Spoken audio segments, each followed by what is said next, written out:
ಗ್ರಾಮದ LK memorial ಶಾಲೆಯಲ್ಲಿ ಅದ್ದೂರಿ ಸಂಭ್ರಮ ಜರುಗಿತು. ಎಲ್ಲಾ ಮಕ್ಕಳು ಶಿಸ್ತು ಪ್ರದರ್ಶನ ಮಾಡಿದ್ರು. ಜೊತೆಗೆ ಧ್ವಜಾರೋಹಣದ ಬಳಿಕ ದೇಶಭಕ್ತಿ ಗೀತೆ ಹಾಗೂ ಗಾಯನ ನಡೆಯಿತು. ಮೊಳಗಿದ ದೇಶಭಕ್ತಿ ಹೆಚ್ಚಿಸುವ ಘೋಷಣೆಗಳು.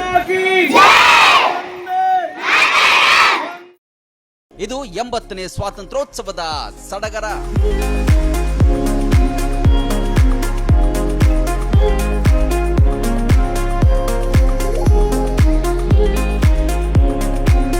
ಇದು 80ನೇ ಸ್ವಾತಂತ್ರ್ಯೋತ್ಸವದ ಸಡಗರ.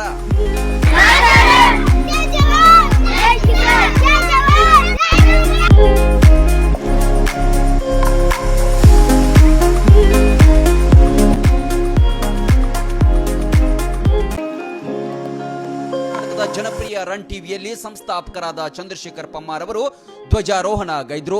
ಸ್ವಾತಂತ್ರ್ಯ ಹೋರಾಟದಲ್ಲಿ ಪತ್ರಿಕಾ ರಂಗದ ಮಹತ್ವ ಅಪಾರ ಎಂದರು.